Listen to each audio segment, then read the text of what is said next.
Hello students, आप सभी का स्वागत है HR पॉलिटेक्निक यूट्यूब चैनल। मैं हूं पारस कौशिक। आज का हमारा टॉपिक है वर्किंग ऑफ पीएलसी। जो हमारा ये चैप्टर 2 है, पीएलसी प्रोग्रामेबल लॉजिक कंट्रोलर, जो हमारी बुक है उसका ये चैप्टर 2 है, वर्किंग ऑफ पीएलसी। और चैप्टर 1 हमारा इंट्रोडक्शन था, वो हमने पहले वाली वीडियो में कंप्लीट कर लिया है और उसके साथ क्वेश्चंस भी हमने उस वीडियो में कर लिए थे। और अगर आपको पहला चैप्टर आपने नहीं पढ़ा है तो ऊपर आई बटन दिखाई दे रहा होगा राइट टॉप कॉर्नर पे, तो आप वहां पे क्लिक करके देख सकते हैं। और चलिए स्टार्ट करते हैं हमारा चैप्टर 2 वर्किंग ऑफ पीएलसी। एक बार चैप्टर स्टार्ट होने से पहले मैं आप सभी को कुछ बताना चाहता हूं।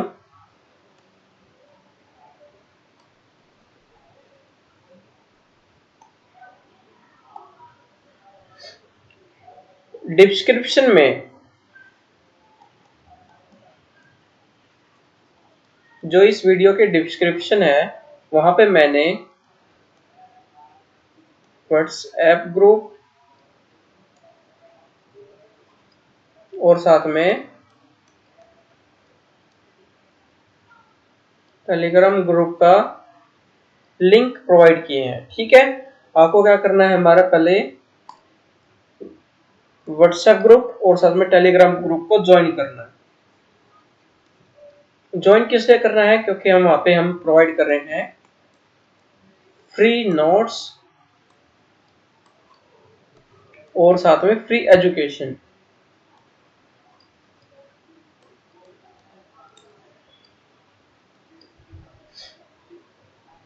For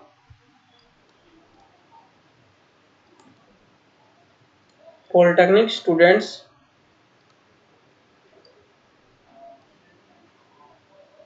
from anywhere.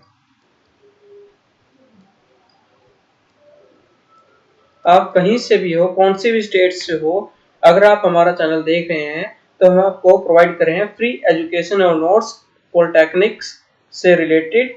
तो जल्दी से हमारा व्हाट्सएप ग्रुप और टेलीग्राम ज्वाइन करें।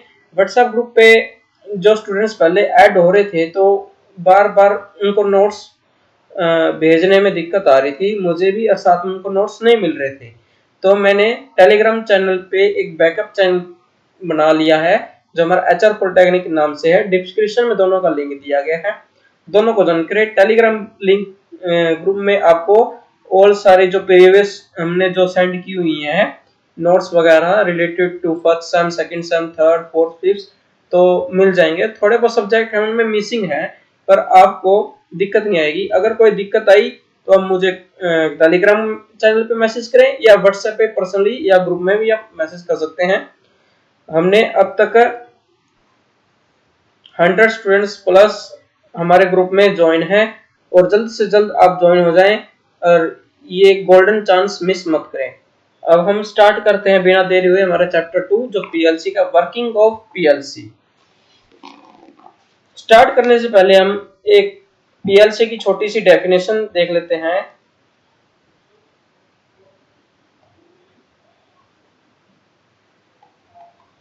Introduction.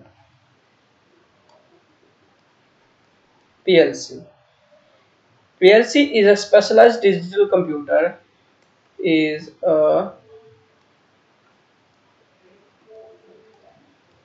specialized digital computer used for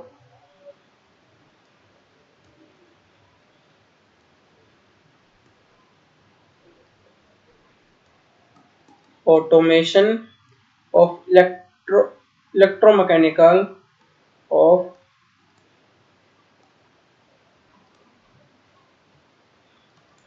mechanical process।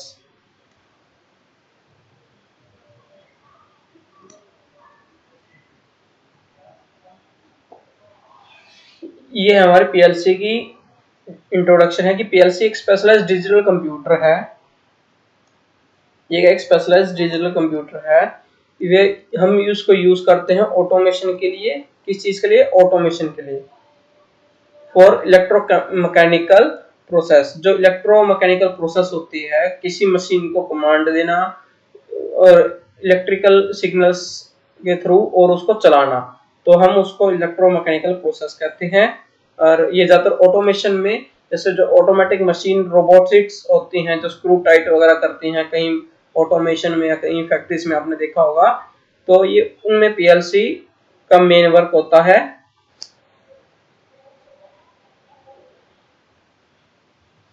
अब हमारा नेक्स्ट जो टॉपिक आता है वो आता है इसमें ही, पीएलसी आर्किटेक्चर। पीएलसी ARCHITECTURE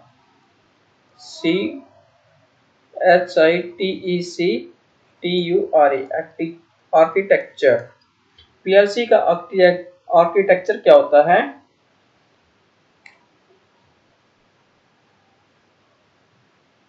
जो पीएलसी है, हमने ऊपर ही पढ़ा था, ये एक स्पेशलाइज्ड कंप्यूटर है।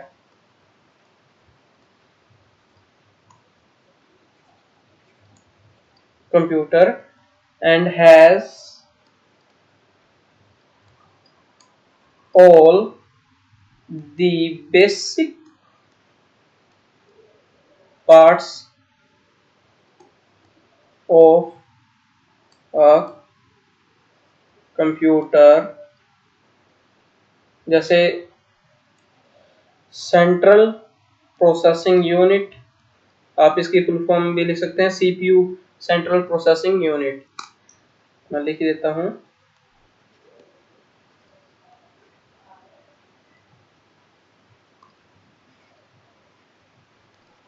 इस चैप्टर से रिलेटेड भी आपको नोट्स मिल जाएंगे एक दो दिन में, तो आप जल्दी से जल्दी हमारा जो व्हाट्सएप ग्रुप है, टेलीग्राम ग्रुप है, तो ज्वाइन हो जाएं। और CPU, memory,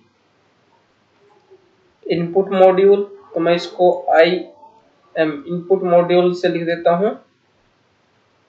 output module, output module,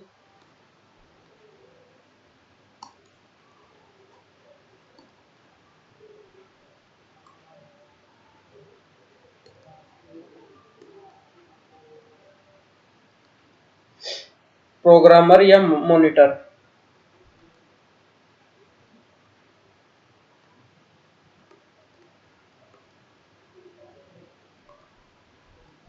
monitor, rack and chassis,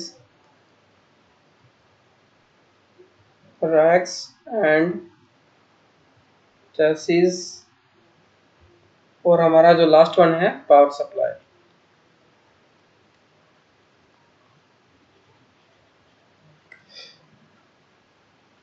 ये बेसिक पार्ट्स ऑफ कंप्यूटर, जो बेसिक पार्ट होते हैं कंप्यूटर के, जो हमारे पीएलसी के अंदर लगे होते हैं। CPU, memory, input module, output module, programmer या जिसको मॉनिटर बोलते हैं, रैक एंड चेसिस और पावर सप्लाई। तो अब पहले इसके पहले हम पीएलसी का ब्लॉक डायग्राम बना लेते हैं। जो ये क्वेश्चंस है पीएलसी आर्किटेक्चर, 4 मार्क्स में आता है, तो आप इसे याद रखें और ध्यान से अपनी कॉपी में नोट कर लें। तो पहले हमारा आएगा पावर सप्लाई, तो मैं शॉर्ट फॉर्म में लिख रहा हूं और साथ में आपको बता दे रहा हूं, तो आप इसको लिख लें पावर सप्लाई। फिर यहाँ पे आपको 3 एरो में डिवाइड करना है। फर्स्ट एरो में हमारा आएगा इनपुट मॉड्यूल,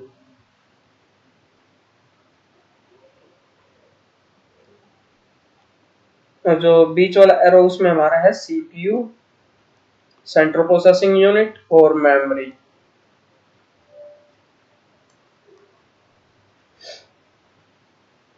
और यहाँ से एक एरो ऐसे, फिर एक यहाँ पे हमारा आएगा आउटपुट मॉड्यूल, जो लास्ट एरो है आउटपुट मॉड्यूल, और एक सीपीयू और मेमोरी के बाद नीचे आएगा मॉनिटर या प्रोग्रामर, आप कुछ भी लिख सकते हैं। मैं मॉनिटर लिख रहा हूं।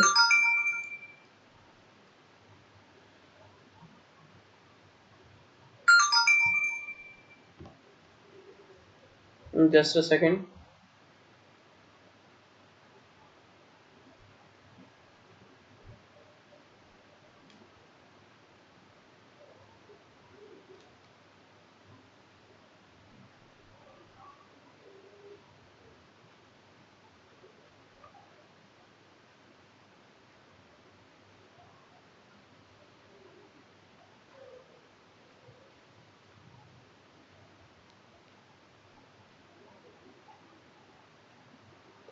तो अब इनपुट में हम लिखेंगे डिस्क्रीट एनालॉग रजिस्टर।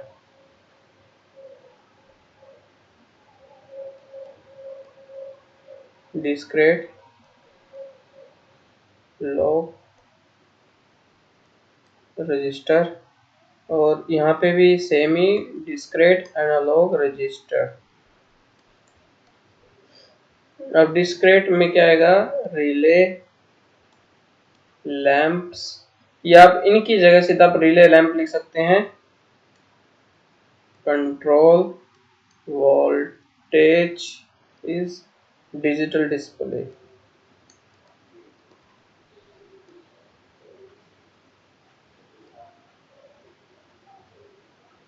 और यहाँ पे आप लिखेंगे स्विचेस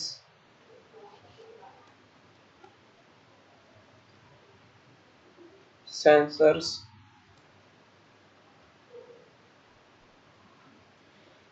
और एक इसके बाहर बॉक्स बना लेंगे। बॉक्स बनाना मैंडेटरी है, और यहाँ पे एक बॉक्स के नीचे अच्छी तरह नहीं बना, ये सारा कंटेंट बॉक्स के अंदर आना चाहिए। और यहाँ पे लिखेंगे रैक्स एंड चैसिस। अब क्या होता है इसका फंक्शनिंग, मैं आपको बता देता हूँ। देखो, हम पावर सप्लाई जोड़ दी, तो पावर सप्लाई होने के बाद क्या होएगा, इनपुट हम देंगे स्विचेस या सेंसर। जो सेंसर हमारा डाटा है,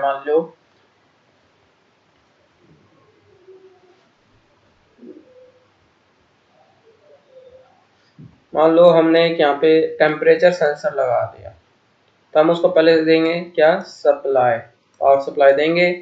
जो टेम्परेचर है वो क्या करेगा, सीपीयू और मेमोरी में जाएगा। वो मेमोरी में जाएगा, क्या करेगा, रीडिंग्स देगा। रीडिंग्स देगा तो हम एक डिस्प्ले लगाइए, तो उस पर क्या करेगा, ये डिस्प्ले करेगा। ये आउटपुट साइड होगी, ये इनपुट साइड होगी। और यहाँ पे एक हमने प्रोग्रामर बिठाया था, मतलब या मॉनिटर बिठाया था।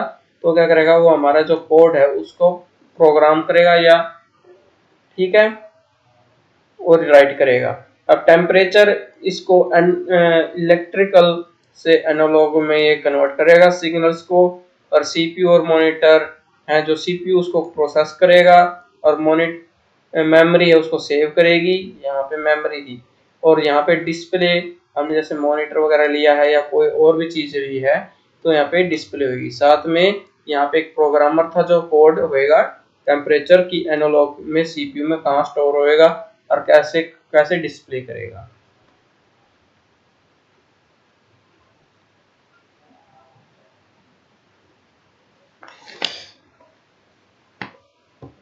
हम छोटी सी डेफिनेशंस लिख लेते हैं इनके बारे में, जो ये 4 मार्क्स में आएगा। वैसे मैंने इनके नोट्स बना रखे हैं, और अगर आपको चाहिए तो एक पूरे चैप्टर के ऊपर मैं अलग से नोट्स बना रहा हूँ। और वैसे पूरी बुक के नोट्स मेरे पास हैं, वो मैंने पहले से बना रखे हैं, और उनको और ब्रीफली मैं बना रहा हूँ। तो अगर आपको बुक्स वाले नोट्स चाहिए जो फुल बुक्स के हैं, तो आप मुझे टेलीग्राम चैनल या व्हाट्सएप चैनल पे कमेंट करें, या वीडियो में भी कमेंट करें, मैं आपको वो नोट्स प्रोवाइड कर दूंगा फ्री ऑफ कॉस्ट में। इनके लिए कोई ना चार्जेस हैं, ये आपको फ्री में दे रहा हूं, तो जल्दी से जल्दी लाभ उठाएं। तो पहला हमारा आता है input module. The input module is responsible for interfacing with external sensor. It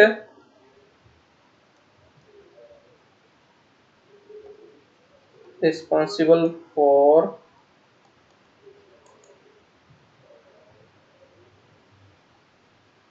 interfacing with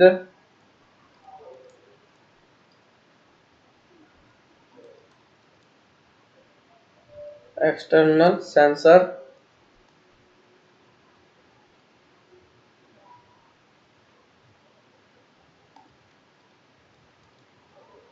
switches and devices। ये रिस्पॉन्सिबल होता है for interfacing with external sensor, switches end devices के साथ इंटरफेस करना, मतलब कनेक्ट करना। It convert physical input signal into digital. ये क्या करता है, फिजिकल सिग्नल्स को ये डिजिटल सिग्नल में कन्वर्ट करता है। ये क्या करता है, कन्वर्ट करता है।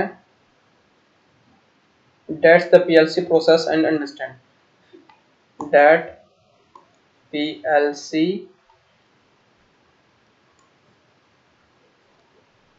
processes and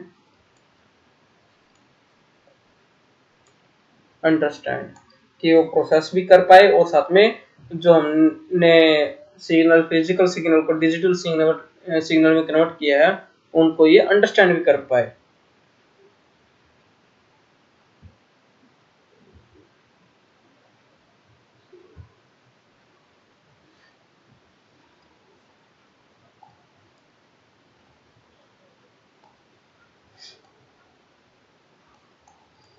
सेकंड हमारा आता है CPU।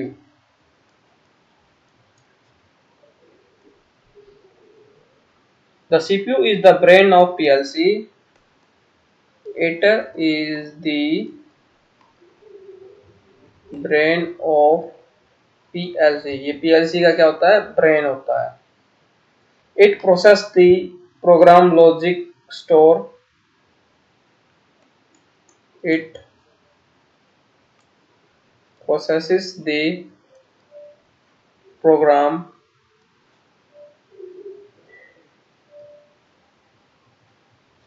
logic store in its memory। Stores in its memory। ये एक ब्रेन होता है PLC का। ये प्रोसेस करता है प्रोग्राम जो लॉजिक्स में स्टोर है मेमोरी के अंदर, ठीक है। Read input from input module, ये रीड करता है। इसको मैं अलग पेन से लिखता हूँ, जो इसकी मेन फंक्शनिंग है। Read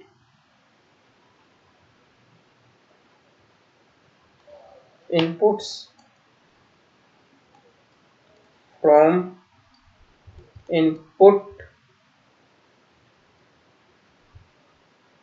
module. execute the program instruction and send output command to the output module। फिर ये क्या करता है, जो read input from input module के बाद इनपुट पर मॉड्यूल, हमने इसको इनपुट दिया, वो रीड करता है। फिर इनपुट मॉड्यूल से वो एग्जीक्यूट करता है किसको, प्रोग्राम को, इंस्ट्रक्शंस, प्रोग्राम इंस्ट्रक्शंस। ये हमने इसको क्या क्या इंस्ट्रक्शंस दी हैं। And send output, and send output command to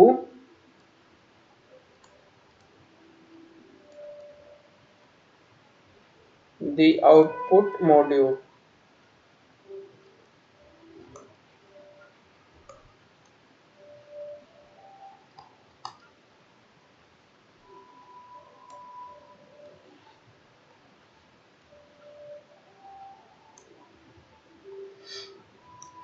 अगर आपको समझ में नहीं आ रहा है तो आप मुझे बता दें, मैं आपको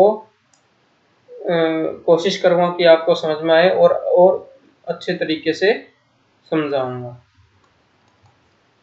और कमेंट करें अगर आपको कोई डाउट वगैरह हो या आपको कोई क्वायरी हो, तो फिर भी आप डाउट कर सकते हैं।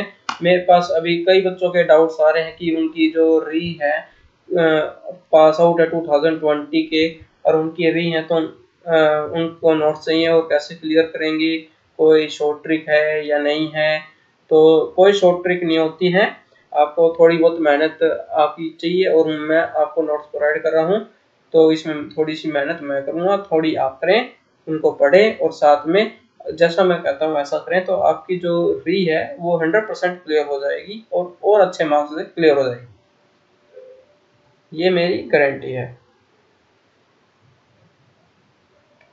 फिर हमारा आता है थर्ड जो होता है मेमोरी।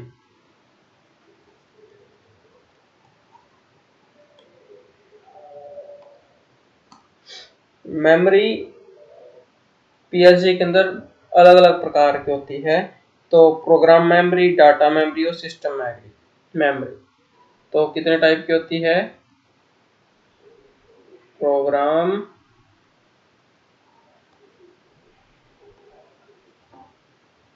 मेमोरी, डाटा मेमोरी और system memory.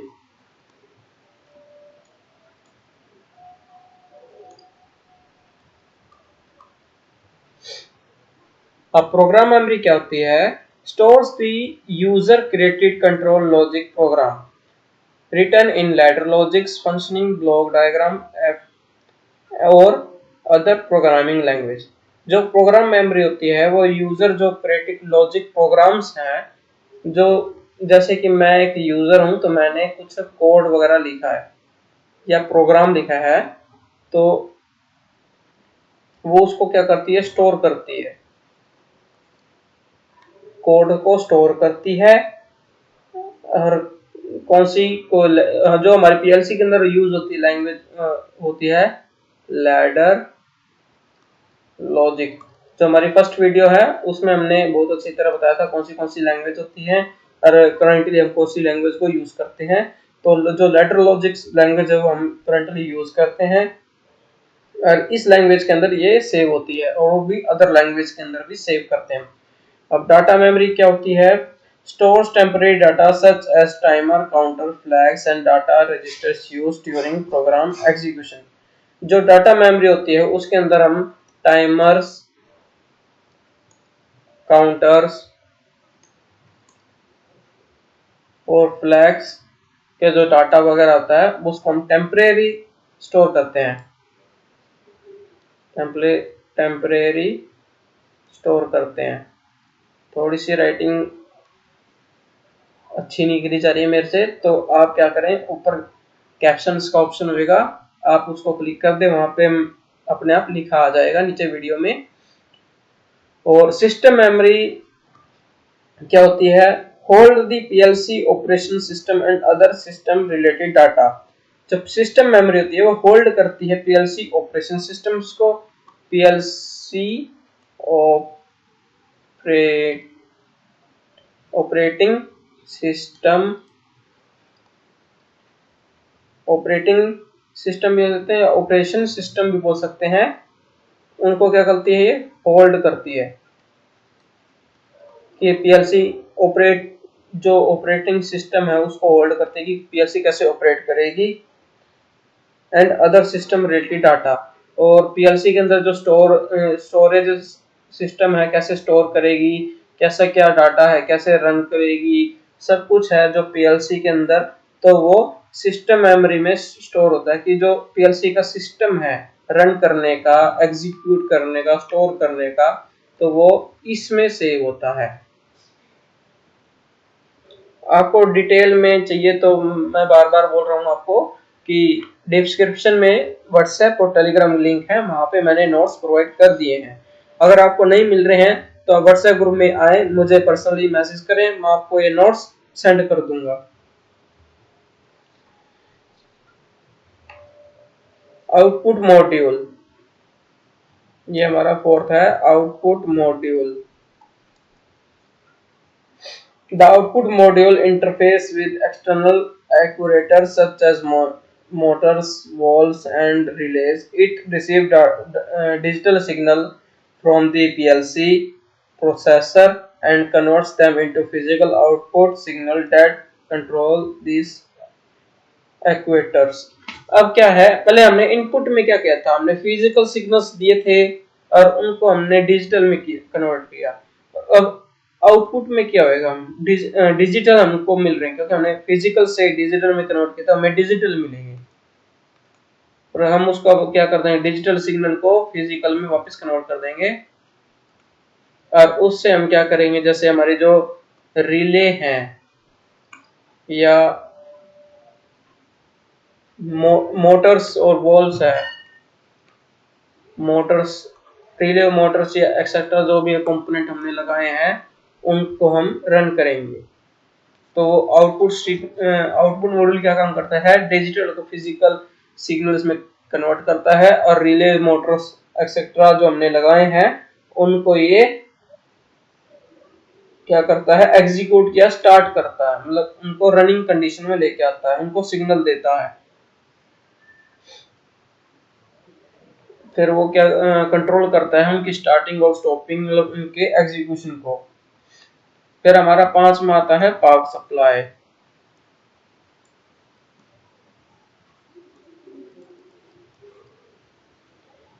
Provides the necessary electrical power to PLC and its module. It ensures stable operation and protect against power fluctuation. ये क्या करता है, it ensures stable operation and protects against power fluctuation. Protects against power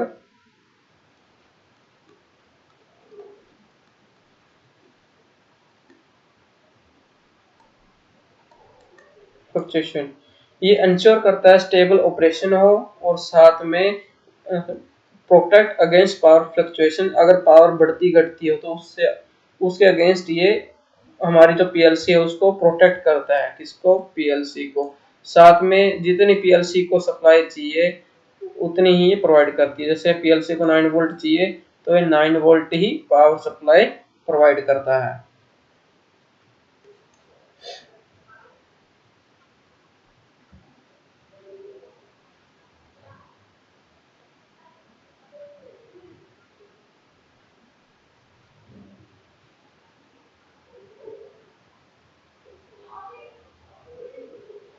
यहाँ पे हमारे ये complete होते हैं और नेक्स्ट टॉपिक हमारा है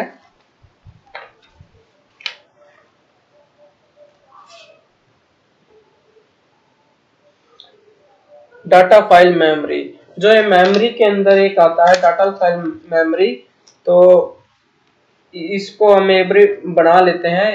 अगले वाले जो वीडियो का टॉपिक आएगा उसमें हम इसको डिटेल में स्पेशल वीडियो में समझेंगे कि कैसे वर्क करती है। तो अभी आप इसको मोटा मोटा ध्यान कर लें, डाटा फाइल मेमोरी में आपको डाटा फाइल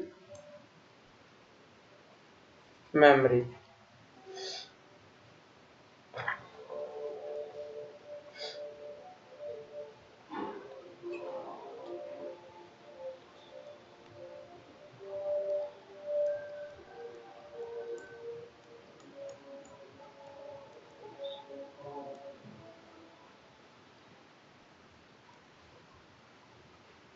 जैसे मैं बना रहा हूँ आपको ये बनाना है। इस साइड वाला पोर्शन आपको सिर्फ ये रफ है ये, तो ये आपको नोट नहीं करना है। मतलब 10 रो आपने करनी है।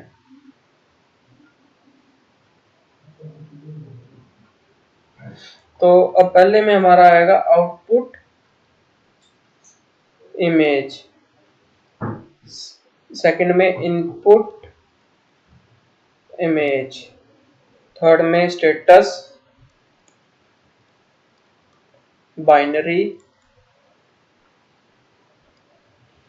Timer counter,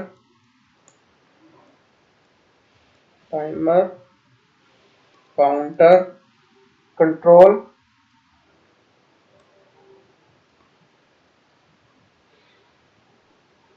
integer, floating point,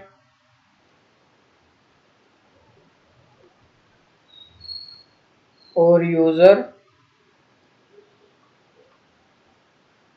defined. तो इस साइड आपको इसको छोड़ देना है। मैं इसको इरेज ही करता हूँ, रफ वर्क है ये, क्योंकि यहाँ पे कुछ और लिखना है। अब यहाँ पे आपको लिखना है 0 1 2 3 4 5 6 7 8 और 9 2 2 2 2 5 5। अब इसमें 0 से 0.30 और यहाँ से सॉरी, ये था आउटपुट, ये 0 नहीं है। से आउटपुट 0 से आउटपुट 30 और यहाँ पे इनपुट 0 से इनपुट 30। स्टेटस S से 0 से स्टेटस 30। फिर B3 से लेके बाइनरी B3 0 से लेके B3 255 मतलब बाइनरी टू B3 25 बाइनरी 255 तक की। यस देख लें 255। टाइमर वैसे T4 हो गया timer, counter C5 R6, controller integer N7 F8 और यूजर डिफाइन X9। अब ये 0 से लेके यहाँ पे अब 0 0 0 0 0 T4 है ये 2 2 2 2 कहाँ तक ये सभी के सभी हैं। बस इनके आगे वाला ये याद रखें, यहाँ पे जैसे T4 है तो T4 255, C5 है तो C5 255 और ऐसे ही 255 सबके आगे लगना है। बस इनके नाम चेंज होंगे। यहाँ पे R6 तो R6 और N7 F8 और X9। अब ये क्या है हल्का सा मैं आपको बता देता हूँ। जैसे ये दो ऊपर वाले, तो इनमें क्या होता है, ये मान के चल लो ये हमारा इनपुट वाला है या आउटपुट मान लो आउटपुट है, तो इसमें 30 स्लॉट्स होते हैं कि हम आउटपुट के सिर्फ 30 स्लॉट्स कर सकते हैं। तो 0 से लेके ये 30 स्लॉट्स होते हैं। तो यहाँ पे आउटपुट 1, यहाँ पे जैसे कि एयर बल्ब, यहाँ पे कुछ मॉनिटर लगा दिया, यहाँ पे वो रिले लगा दिया, ऐसे ऐसे करके हम 30 आउटपुट तक हम इसमें ऐड कर सकते हैं। वैसे इनपुट का भी यही है कि हम इसमें 30 इनपुट दे सकते हैं एक स्लॉट के अंदर। ये इनपुट 0.0 है, तो हम इसको क्या करेंगे यहाँ से 30 तक, ये 0 वाली लाइन चल रही है अभी, तो हम इसको लिखेंगे I0.01, फिर I.02, ये पहले 1 थी, ये 2 थी, ये 3 होगी। वैसे ऐसे हम 29 वाली पे जाएंगे तो यहाँ पे आएगा 31 वाली पे जो 30 स्लॉट है, इनपुट 0.30 कुछ ऐसा लिखाएगा। सॉरी 30 स्लॉट्स पे ये लिखाएगा क्योंकि ये 30 स्लॉट होते हैं इनपुट के। वैसे ही आउटपुट के भी ऐसे आएगा। तो आउटपुट का कैसे आएगा, आउटपुट 0.01, सॉरी यहाँ पे यानी यहाँ पे ठीक है। फिर आउटपुट लास्ट तक कितना जाएगा, आउटपुट 0.029। ये अभी एक आउटपुट 0 में है, तो आगे जाके ये ऐसे हो जाएगा कि ये तो हमारी 0 स्लॉट की थी। वैसे यहाँ पे भी 30 बनेंगे, 0 से 30 तक, ये 30 ऐसे बनेगा। ये अभी तो 0 है, फिर 30 तक जाते जाते इनको हम आगे ब्रीफली एक्सप्लेन करेंगे। आज हमने आर्किटेक्चर ऑफ पीएलसी साथ में इंट्रोडक्शन पीएलसी का सीखा है। इसको आप अच्छी तरह याद रखें और साथ में हमारे 4 मार्क्स का क्वेश्चन बनता है। इसमें 2 और साथ में हमने डाटा मेमोरी का स्ट्रक्चर किया है, डाटा फाइल मेमोरी मैप, या इसको हम स्ट्रक्चर भी लिखते हैं, डाटा फाइल मेमोरी स्ट्रक्चर। तो इसको ये भी 4 मार्क्स का है, ये आप अपनी नोटबुक में अच्छे से नोट कर लें। और अगर आपको ये अच्छा नहीं लग पा रहा है तो व्हाट्सएप ग्रुप में मैं इनकी पिक्स सेंड कर दूंगा, तो जल्दी से जल्दी आप ज्वाइन हो जाएं। पिक्स से आप करके कॉपी कर सकते हैं और एक अपने सेपरेट नोट्स बना लें। मिलते हैं नेक्स्ट वीडियो में, तब तक के लिए बने रहे HR पॉलिटेक्निक के साथ। मैं हूं पारस कौशिक, और जल्द से जल्द आप कमेंट करें कि आपको नेक्स्ट पार्ट चाहिए इस वीडियो का, पार्ट 2, तो मैं जल्दी से आपके लिए प्रोवाइड कर दूंगा। चलिए मिलते हैं नेक्स्ट वीडियो में।